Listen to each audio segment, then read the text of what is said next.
ભાવનગરની અંદર જે નકલી દારૂ કાંડ થયો, હજી તો આ જે કાંડ આખો થયો છે એને લઠ્ઠા કાંડ કહેવાશે કે નકલી દારૂ કાંડ કહેવાશે, એને લઈને પણ ઘણી બધી ચર્ચાઓ થઈ રહી છે અને આક્ષેપ પ્રત્યાક્ષેપો ઘણા બધા થઈ રહ્યા છે. વિપક્ષ જે છે એ ખૂબ ઉગ્રતાપૂર્વક દેખાઈ રહ્યો છે, કારણ કે દારૂબંધી વાળા રાજ્યની અંદર, એક ડ્રાય સ્ટેટની અંદર જ્યારે આ પ્રકારે લઠ્ઠા કાંડ જેવા વિષયો બને છે ત્યારે જે પણ સરકાર હોય, સરકાર જે પણ પક્ષની હોય, એમનું નાક ચોક્કસથી કપાય છે.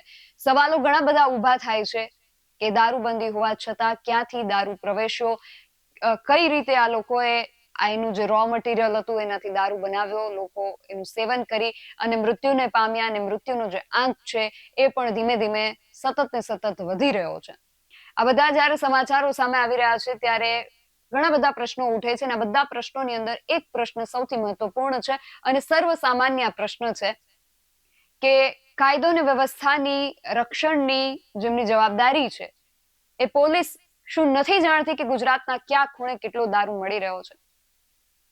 જો એ જાણે છે તો પણ એ દોષમાં છે, જો એ નથી જાણતા તો પણ એ દોષમાં છે. એટલે પોલીસ ઉપર ઘણા બધા આક્ષેપો ઉઠે છે. સત્તા પક્ષ જેમની સરકાર છે એમના ઉપર પણ ઘણા બધા આક્ષેપો ઉઠે છે. અને હવે અમરેલીથી આ બધાની વચ્ચે સમાચાર સામે આવી રહ્યા છે કે સત્તા પક્ષ એટલે કે ભારતીય જનતા પાર્ટીના જ એક નેતાએ આક્ષેપો કર્યા છે અમરેલીના એસપી ઉપર. એમણે શું આક્ષેપો કર્યા છે અને આ આક્ષેપો કરતા ભારતીય જનતા પાર્ટીના જ નેતાએ મુખ્યમંત્રી ભૂપેન્દ્ર પટેલને પત્ર લખીને શું રજૂઆત કરી છે, બધા જ વિશે વિગતે વાત કરીએ આ અહેવાલમાં. જય હિન્દ, BSN TV ન્યૂઝ પર આપની સાથે હું છું નિધિ ગઢવી.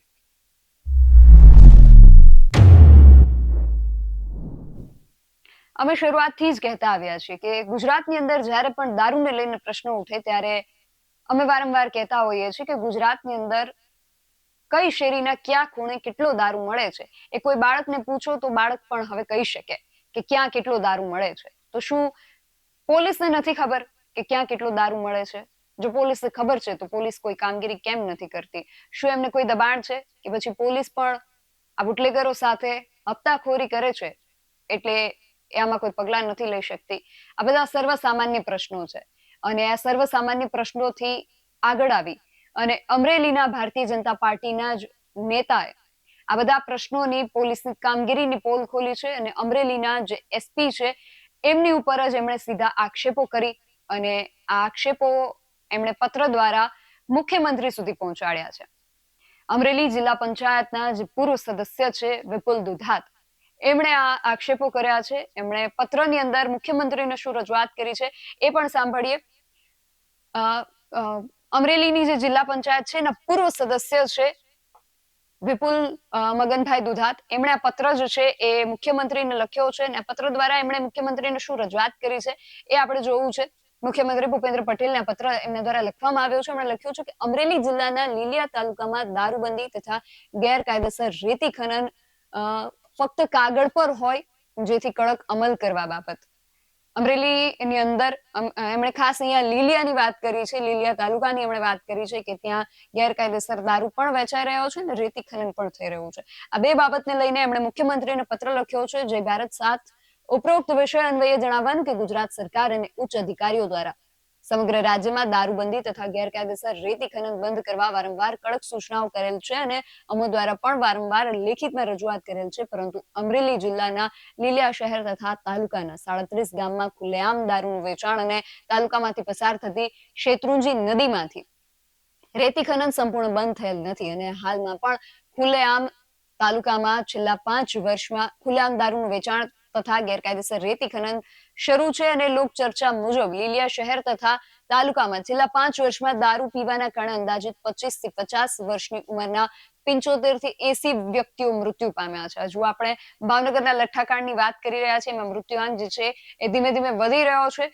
એમાં એમણે આ જે આંકડાઓ આ પત્રની અંદર મૂક્યા છે, આ પણ આંકડાઓ ચોંકાવનારા છે. આ કોઈ ઓફિશિયલ ડેટા કહી શકાય કે ન કહી શકાય, પરંતુ જિલ્લા પંચાયતના એક પૂર્વ સદસ્યએ આ આંકડાઓ મુખ્યમંત્રીને આપ્યા છે. હવે મુખ્યમંત્રી આને કેટલી ગંભીરતાથી લે છે એ પણ જોવાનું રહેશે. એમણે આગળ શું લખ્યું છે એ પણ આપણે જોઈએ કે મૃત્યુ પામ્યા છે. જે મૃત્યુ પામનાર વ્યક્તિ પરિવારના મુખ્ય કમાનાર વ્યક્તિઓ હોય છે, જેના કારણે પરિવારની વિધવા મહિલાઓ તથા બાળકોની પરિસ્થિતિ ખૂબ જ વિકટ બને છે અને ગેરકાયદેસર રેતી ખનનના વાહનોની અડફેટે ઘણા વ્યક્તિઓના મૃત્યુ થયા છે અને જેમના પરિવારો પણ નોંધારા થયા છે અને બાળકો શિક્ષણથી વંચિત રહે છે. અને ખરી હકીકતમાં લીલિયા તાલુકાની જાહેર જનતાની લોક ચર્ચા મુજબ દારૂનું ખુલ્લેઆમ વેચાણ અને રેતી ખનન અમરેલી જિલ્લાના પોલીસ અધિક્ષક સંજય ખરાતની રહેમ નજર હેઠળ થાય છે. અહીંયા એમણે સીધા જ જે પોલીસ અધિક્ષક છે સંજય ખરાત, એમની ઉપર સીધો જ આક્ષેપ કર્યો છે એમના નામ સાથે. એમની રહેમ નજર હેઠળ કોઈ અંગત લાભ માટે થાય છે, જેથી વખતો વખતની સૂચનાઓના અમલ ગુજરાત સરકાર અને ઉચ્ચ અધિકારીઓને બદનામ કરવા માટે થતો નથી, જેથી લીલિયા શહેર તથા તાલુકાના 37 ગામોમાં દારૂબંધી તથા ગેરકાયદેસર રેતી ખનન અમરેલી જિલ્લાના પોલીસ અધિક્ષક સંજય ખરાતની રહેમ નજર ફક્ત કાગળ પર હોય તેવી પ્રબળ શક્યતાઓ જે છે એમણે અહીંયા વ્યક્ત કરી છે. એમણે આગળ પણ લખ્યું છે. શું લખ્યું છે?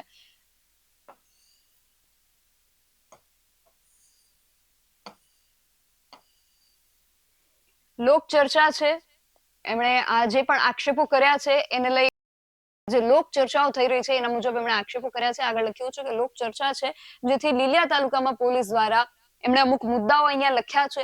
સૌથી પહેલા તો ભોરીગળા અને વેળાવદર ચોકડી, બીજું નાના લીલિયા ચોકડી, ત્રીજું લીલિયા ઉમિયા સર્કલ અને ચોથું અંટાળિયા મહાદેવ ચોકડી તથા અલગ અલગ સર્કલ પોઈન્ટ્સ ગામોમાં લગાવવામાં આવેલા સીસીટીવી કેમેરા ડિલીટ અથવા બંધ અથવા ખરાબ હોવાના રિપોર્ટ કરે તે પહેલા ફૂટેજ ચેક કરવામાં આવે તો બેફામ ગેરકાયદેસર રેતી ખનનની સત્ય હકીકત ઉજાગર થશે અને લીલિયા શહેર તથા ગામડાઓમાં ઠેક ઠેકાણે દારૂની ખાલી બોટલો અને કોથળીઓ પડેલ છે, જે દારૂબંધીની મજાક સમાન છે, જેથી અમરેલી જિલ્લાના પોલીસ અધિક્ષક સંજય ખરાત વિરુદ્ધ નિયમો અનુસાર તપાસ કરી કાર્યવાહી કરવા નમ્રતાપૂર્વક માંગણી છે. એમણે બધાને આ જે રજૂઆત છે એની નકલ મોકલેલી છે. મુખ્યમંત્રીને તો આ લખવામાં જ આવ્યું છે, સાથે જ નાયબ મુખ્યમંત્રી, પ્રભારી મંત્રી, પોલીસ મહાનિર્દેશક, રેન્જ આઈજી, સાંસદ, પ્રમુખ, ધારાસભ્ય, કલેક્ટર બધાને આ રજૂઆત જે છે એ મોકલેલી છે. ખાસ કરીને એમણે મુખ્યમંત્રીને સંબોધીને પત્ર લખ્યો છે. પત્રની અંદર ઘણા બધા આક્ષેપો કરવામાં આવ્યા છે, ઘણા બધા આંકડાઓ, જે લોક ચર્ચાઓ થઈ રહી છે, લોકોના મુખે જે આંકડાઓ અને જે વિગતો અને જે વ્યથાઓ સામે આવી રહી છે એને લઈને એમણે આ પત્ર ઉપર ઉતાર્યું છે અને પત્ર મુખ્યમંત્રી સહિત આ બધાને 8 લોકોને મોકલી આપવામાં આવ્યો છે. બધાનું ધ્યાન અહીંયા દોરવામાં આવ્યું છે, પણ હવે જોવાનું એ રહેશે કે આમાં કોણ આ વાતને ધ્યાને લે છે. એમણે આ બાબતની રજૂઆત કરતા એક વિડીયોના માધ્યમથી પણ સંદેશો આપ્યો છે. વિપુલ દુધાત આ વિડીયોની અંદર શું કહી રહ્યા છે એ પણ સાંભળીએ. હું વિપુલ કુમાર મગનભાઈ દુધાત, પૂર્વ સદસ્ય જિલ્લા પંચાયત અમરેલી.